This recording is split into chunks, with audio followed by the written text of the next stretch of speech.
Leviticus 16, Day of Atonement. After the death of Aaron's two sons, who died when encroached on the Lord's presence, the Lord spoke to Moses and said to him, "Tell your brother Aaron that he is not to come wherever he pleases, into the inner sanctuary inside the veil, in front of the corner of the ark, lest he die. For I reveal myself in the cloud above the ark's cover. Only in this way may Aaron enter the inner sanctuary. He shall bring a bull of the herd for purification offering, and a ram for burnt offering. He shall wear He shall wear the sacred linen tunic with linen pants underneath, gird himself with the linen sash, and put the linen turban. But since these vestments are sacred, he shall not put them on until he has first bathed his body in water. From the Israelite community he shall receive 2 male goats for a purification offering, and 1 ram for burnt offering.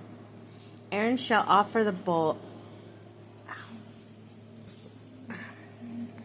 of his purification offering to make atonement for himself and for his household, taking the 2 male goats and setting them before the Lord at the entrance of the tent of meeting. He shall cast lots to determine which one is for the Lord and which is for Azazel. The goat that is determined for lot for the Lord, Aaron shall present and offer up as a purification offering. But the goat determined by the lot for Azazel, he shall place before the Lord alive, so that he may make atonement by sending off to Azazel the desert. Thus shall Aaron offer his bull for purification offering, to make atonement for himself and for his family.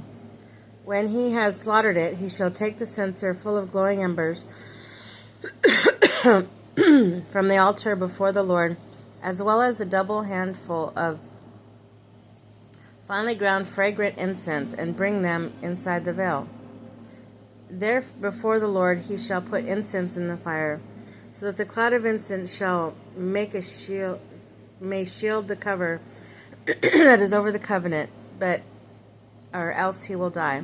Taking some of the bull's blood, he shall sprinkle it with his finger on the front of the ark, cover, and likewise sprinkle some of the blood with his finger 7 times in front of the cover. He shall then slaughter the goat of the people's purification offering, and bring its blood inside the veil.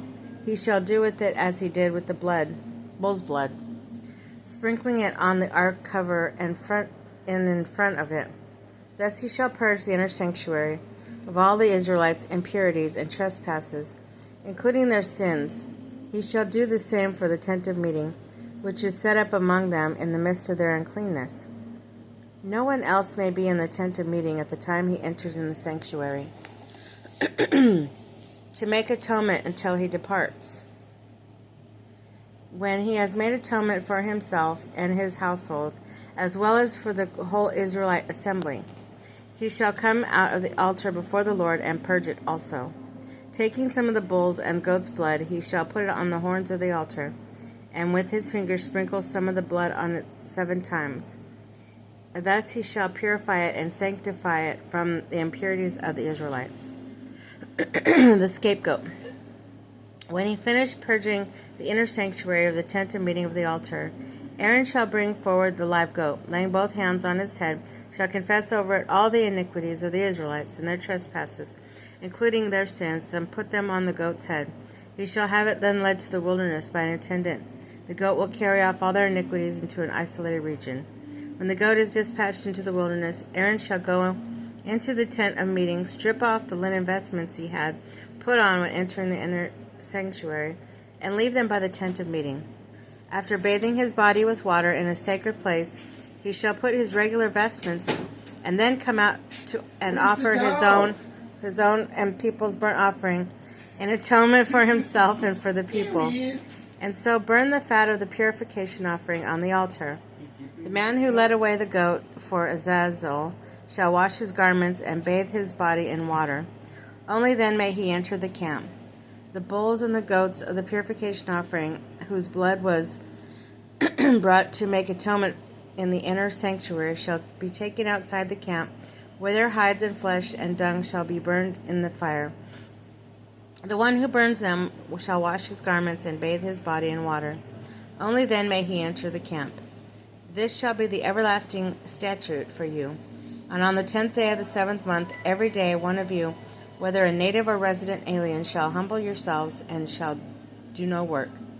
For on this day of atonement is made for you to make you clean. All of your sins you will be cleansed before the Lord. It shall be a Sabbath of complete rest for you, on which you must humble yourselves an everlasting statute. This atonement is to be made by the priest who has been anointed and ordained to the priesthood in succession to his father. He shall wear the linen garments, the sacred vestments, and purge the most sacred part of the sanctuary, as well as the tent of meeting and the altar. He shall also make atonement for the priests and all the people of the assembly. This then shall be an everlasting statute for you. Once a year, atonement shall be made on behalf of the Israelites for their sins. And Moses did as the Lord commanded him.